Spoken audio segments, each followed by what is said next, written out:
This is Mwangaza Prime News with Daisy Paul.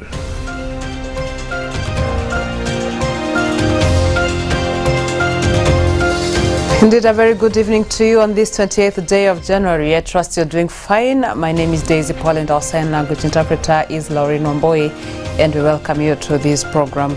Now, President William Ruto today presided over the swearing-in of 15 judges of the Court of Appeal.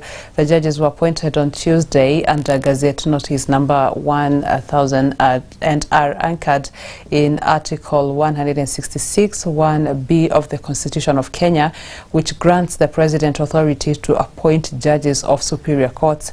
During the ceremony, Ruto reiterated his vow to respect the independence and decisions of the judiciary.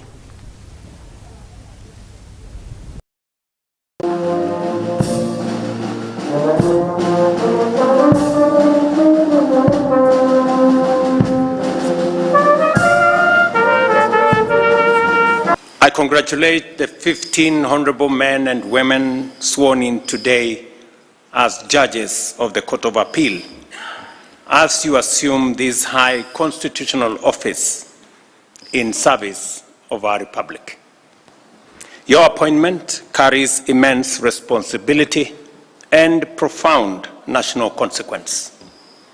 In accepting this charge, you join a vital institution whose strength, independence, and credibility are indispensable to Kenya's stability and the health of our democracy. Once again, I congratulate the judges sworn in today and assure you of this administration's continued support as you serve the people of Kenya.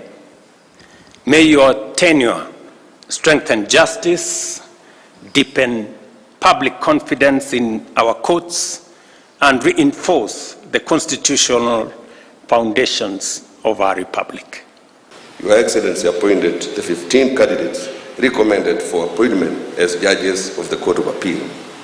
This appointment was made on 27th January 2026 as notified through Kenya Gazette Notice number 1000 of 2026. Sir, this ceremony therefore serves to fulfill the constitutional duty arising pursuant to Article 74 of the Constitution, which provides that before assuming a state office, acting in a state office, or performing any function in a state office, a person shall take and subscribe the oath or affirmation of office. End of quote.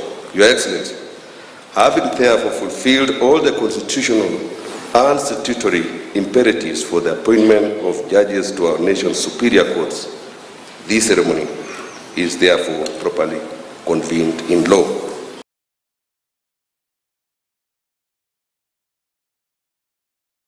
Now, following the President's order for grade 10 students to report to school despite the school fees and school uniforms challenge, education stakeholders in Kimilili, Bungoma County have supported the move and contributed to achieving 100% of students in school.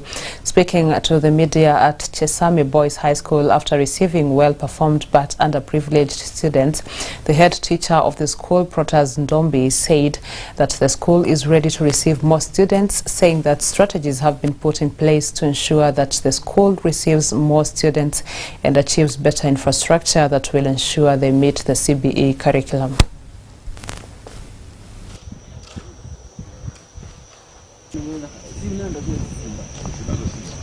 We are now doing 596 learners in grade 10.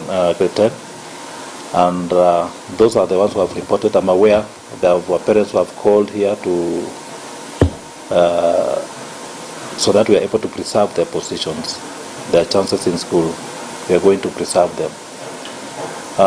Based on presidential directive of picking learners from JSS in order that we have 100% transition, we are following that directive, and as of now, those two who have come have been admitted. Any other who will come, we are going to do exactly that because we have to do what the president. Nilipata point 64 shule walikuwa wameniita inaitwa Tabane Friends Tongaren na day school Sasa kutoka huko kurudi nyumbani inahitaji pesa na wazazi wangu wenyewe hawajiwezi. Sasa nilisikia president anasema inafaa wanafunzi waende shule hata kama hauna kitu, mwenyewe nikaamua nijilete huku Chesamisi High School, na vile nimefika principal ameshughulikia uniform, na nimeingia kwa darasa na mshukuru sana, na naomba akaendelee kuwa na yoro. Anataka nifanye kazi ya medicine kwa mkubwa ili pia mimi nikasaidia wenzangu. Mimi grade 9 perform nikapata 0.59, lakini unajua tu maisha nyumbani kwa mzuri, nilikuwa naishi na nyanya. Sasa nyanya angeweza kunisomesha shule aliniita Kolanya, so nilikuwa nimedecide niende nilikuwa tu boda boda, ndio mambo ya kusoma ilikuwa yani nimefika mwisho kabisa. Sasa nimeongea na principal, sisi kama chama, mimi kama chama ni ya boda boda. Principal wa Chesamisi High School akakubali kijana nimlete ajiunge na grade 10, na kijana nimemleta wamemchukua. Huyu kijana ilikuwa ameanza pia anataka ajiunge na boda boda, na nikasema huyu kijana angali mdogo sana, hii miaka yake haifai akimbize boda boda, ana ID, na sisi kwa upande wetu inafaa mtu ukuwe na ID ndio ujiunge na boda boda. So mimi namshukuru principal.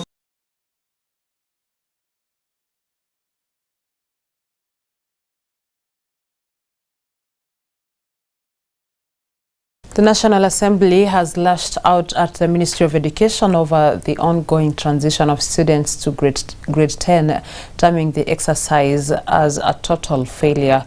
The members of Parliament dismissed the ministry's statement that the transition rate stood at 97%, noting that hundreds of students were still at home despite a directive by the government for school heads to admit all students. This emerged during the ongoing 2026 legislative retreat for members of Parliament in Naivasha, where the CS for Education, Julius Ogamba, was taken to task for playing to the gallery and failing to address challenges in the sector.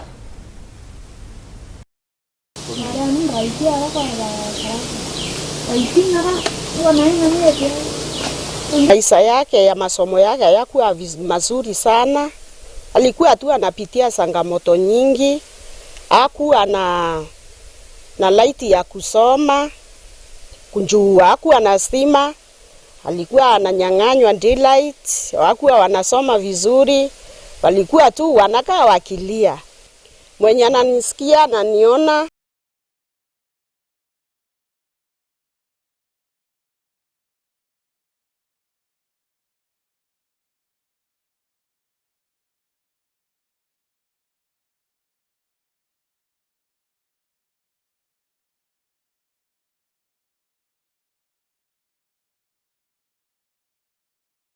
Has come out clearly, Waziri, is yourself and the Committee on Education. Basically, our issue is the confusion in communication of major policy reforms and how the system is supposed to work.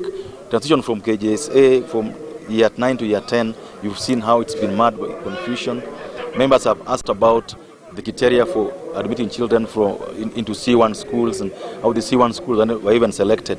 What has been a major concern to all of us here is the criteria of placement of students. Yeah, because when you look at students going to schools, a number of students have not been placed where we think they'll benefit a lot. So we tried to ask the minister to ensure equity when it comes to distribution of teachers and resources, because if we concentrate most resources in fully established schools, we still have students, the bulk, around 36%, in poorly managed schools. Let us take our education serious, because you see, they are just talking, but they are not implementing. Think like we are joking with education. Hii pesa ya capitation, hata kama imekuja, ni pesa kidogo sana. Na ukiona tukisema ati watoto waende shule na zile uniform kama vile president alisema, bado it is not implemented. So I would like to ask our chiefs, our administration, take that upon themselves. Wahakikishe hakuna mtoto amebaki nyumbani. Capitation is money that follows a child. So if you say money was sent and the child was not in school, by last week they were talking about 800,000 of these children not being in school. So where did you know this child was going for the capitation to be there before the child? There are so many questions. I think they are playing too much in front of the camera. So where did you get the 96% figure from? If you're already saying you do not know where these children went, you are waiting for the statistics. So how did you get the statistics which you're now giving us a 96%? This is populism. You're just being popular, trying to show that we are doing something, but we are just guessing.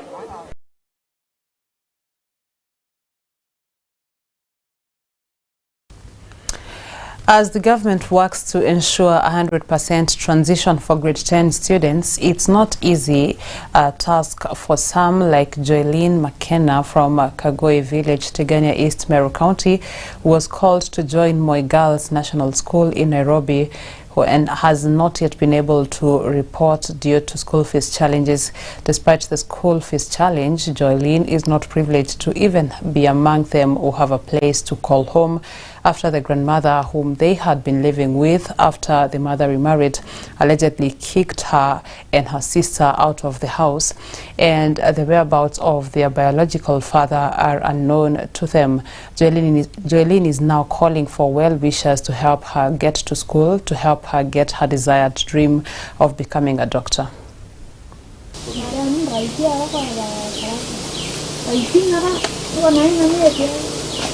Maisha yake ya masomo yake hayakuwa mazuri sana. Alikuwa tu anapitia changamoto nyingi. Hakuwa na light ya kusoma. Kunjua hakuwa na stima. Alikuwa ananyang'anywa daylight. Hakuwa wanasoma vizuri. Walikuwa tu wanakaa wakilia. Mwenye ananisikia na niona nataka wasaidie Joylene na pesa ya masomo. Asaidiwe na pesa na ili apate kusoma, na ili aweze kujisaidia na asaidie tu watoto wengine. Mimi ningetaka nikisoma nikuwe daktari, nisaidie wazazi wangu na masiblings wangu na society. Mwenye rais alisema tuende shule yenye mtu ameitwa. Mimi hadi sijui hiyo shule iko wapi, lakini kama ningekuwa nimeitwa shule ya huku, ningetembea mguu naenda huko. Mimi mwenye nisaidiwe niende shule yenye nilikuwa nimeitwa Moi Girls nisome. The directive from the president that all the students to go to the schools that they were called to, sometimes it is not very practically possible, because under such a girl who has no even food, she's being hosted by a well-wisher who is also not financially stable. How can she travel all the way from Meru to Moi Girls, Nairobi, a place where she doesn't even know? The neighbor, the well-wisher who has hosted her also doesn't know anywhere. So the government also should be very clear on how such a girl should report to that school.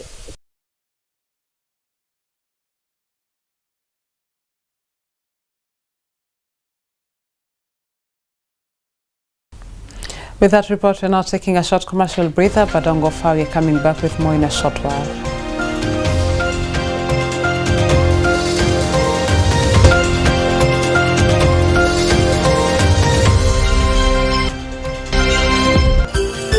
Unatazama Mwangaza TV, tumaini lako.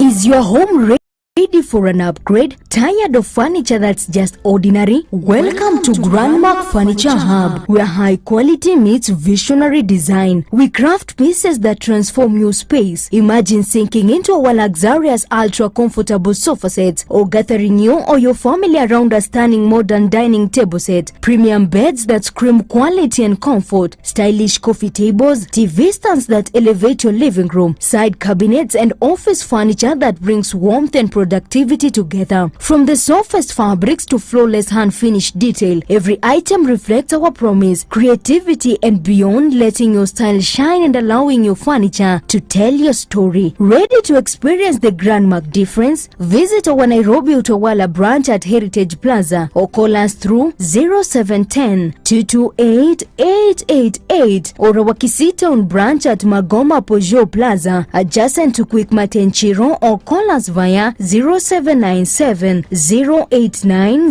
048 or connect with us on our social platforms at Grandmark Furniture Hub. Grandmark Furniture Hub, creativity and beyond.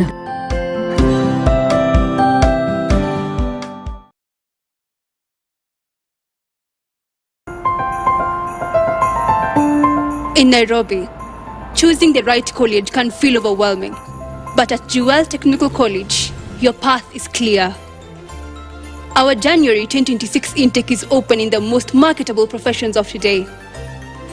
Build your career with modern equipment, real industry exposure, train for success in today's most marketable field, from hospitality and cosmetology to journalism and film, engineering, health sciences, ICT and AI, barrister, foreign languages and more. Willkommen im Deutschkurs. The earlier you secure your place, the faster you secure your future. The time to enroll is now.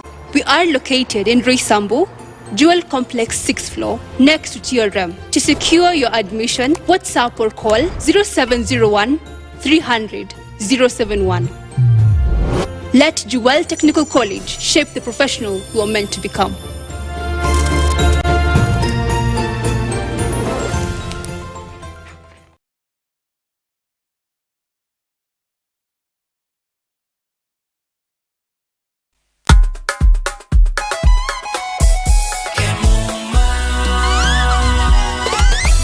Ukitaka mali safi kuja Kemuma, CCTV utapata Kemuma, mulika mwizi, electric fence utapata Kemuma, automatic gate utapata Kemuma, fire system, alarm system, fingerprint, automatic gate, mali safi, kila kitu ya security ni Kemuma.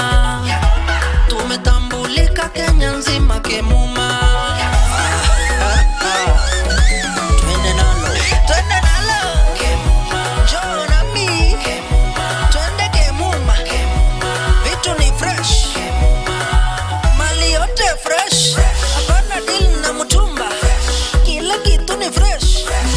Ukitaka mali safi, njoo na mi twende Kemuma engineering system.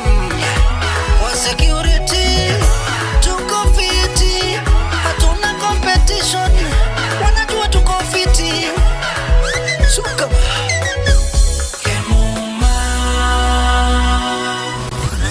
Kemuma Engineering Systems.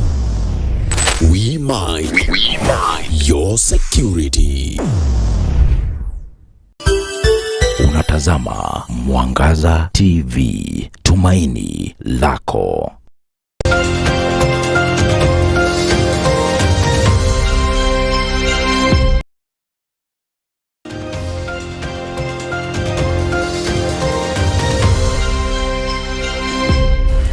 Welcome back. Now, fear and panic has engulfed herders after armed bandits made away with over 1,200 goats and 200 cows.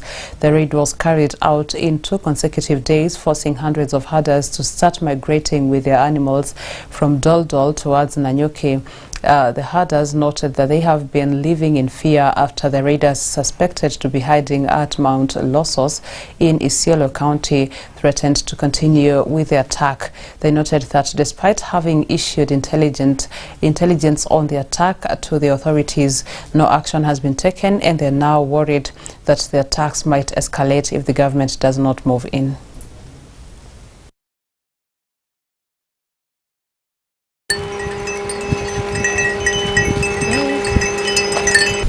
Leo usiku sijalala. Hiyo ni watu wamekuja, wamepika mapunduki, akachukua mbuzi ya masita majirani tu hapo. Lakini mpaka wanapika karibu wapike nini umpa risasi karibu kwa boma yangu. Mpaka sisi ukasema mpaka watoto hajalala leo usiku. Mpaka sisi leo kaamua na washa sisi tuhamia pande hii ya Makandura. Ni warani tu wa Samburu ndio wanasema waje kuchukua mali tu. Na sisi tujaenda kwao. Sasa tukasema wacha tuhamie pande hii. Ndio angalau usikuje ishukue kama ile nyingine. Ishukua juzi alafu tena hata leo usiku ya leo tena kaenda naye. Boma ine leo ndio imepigwa leo ndio wamefahamia na wakaenda na mali yote. Kwa hiyo boma sasa hakuna kitu.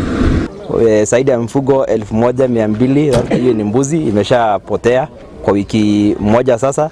Zaidi ya ng'ombe 200 pia imepotea, na hawa jambazi wamekuja kufahamia kambi ya NPR wetu. Sisi tunauliza, KDF wako pale Turkana, wako Baringo, wako Elgeyo Marakwet, lakini ikifika upande wa Laikipia hatujawaona. Na tunataka kabisa kuhimiza serikali ikuje iweke usalama hii area, kwa sababu kama watoto wa shule tayari hawako shule, wasasi washahama. Tunasikia hata leo kuna fununu kwamba kuna pia wengine wameonekana. There are always very credible information ya kwamba watu wanaonekana wamejisanya 20 10 mpaka wafike ile namba wanataka wanaattack.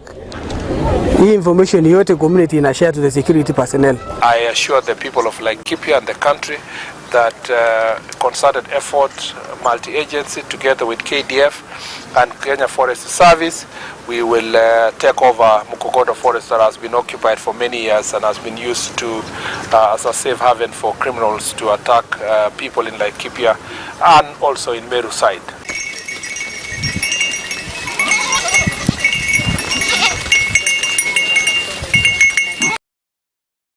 Over 700 residents of Abogeta Ward, South Imenti, Meru County have benefited from a food donation exercise thanks to the national government through the Office of the Member of Parliament for South Imenti constituency, Shadrach Muti. The government targets to distribute the food to at least 10 locations in that ward, with many areas around the east being the most affected by drought. As a way to mitigate drought, residents have been called upon to plant trees for the sake of the future.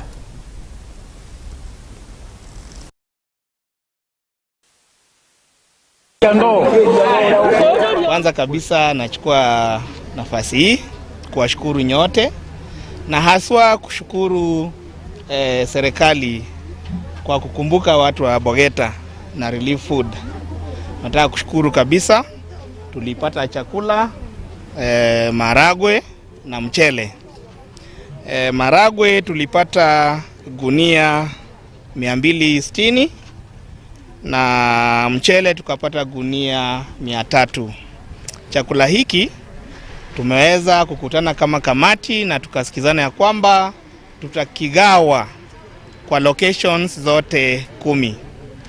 Area yetu imekuwa na changamoto kwa sababu ya fail rains, mvua imekuwa kidogo, na hivyo basi kumekuwa na upungufu wa chakula. Na bado tunataka kusema tunashukuru serikali kwa kuweza kukumbuka watu wa area hii kwa kuwapa chakula. Tunataka kusihi watu wetu, mambo ya global warming inatuadhiri, na ni jukumu la kila mmoja wetu kuhakikisha kwamba tuweze kutunza zile sehemu ambazo ziko na chemichemi ya maji. Tunasikitika ya kwamba watu wetu wanaendelea kuharibu miti kwa zile sehemu ambazo ziko na chemichemi ya maji, na tunaenda kufanya kazi kwa pamoja na wananchi, serikali kuu na ya kaunti kuhakikisha ya kwamba zile sehemu ambazo miti iliharibiwa tutapanda upya wakati wa msimu wa mvua. Huu msaada si wangu kama chief, huu msaada umetoka kwa serikali kuu kupitia kwa mjumbe wetu Honorable Shadrach Muti, ambaye ndio amekonsinda subcounty yetu kinjumla Abogeta tupatie chakula, ametupatia yenyewe ya kutosha. Washukuru Mungu, maana kuna wengine watapata. Kila sisi tumepata, tumeshukuru, na Mungu aendelee kumulinda na awe na akili mingi ya kutuletea mingi, maana njaa ingali tuko naye, na tunamuomba akipata ingine atuletee. Tunashukuru kwa mheshimiwa wetu Shadrach Muti kwa kutusaidia kwa wale watu wako na njaa. Juu kuko na watu hawana uwezo, wengine watoki manyumbani, wengine ni viwete, kutusaidia na chakula. Tunaomba Mwenyezi Mungu amsaidie, atafute kwa saidi, na tunasema watu wa Kanyekine location, Southiment sub constituency 2 term.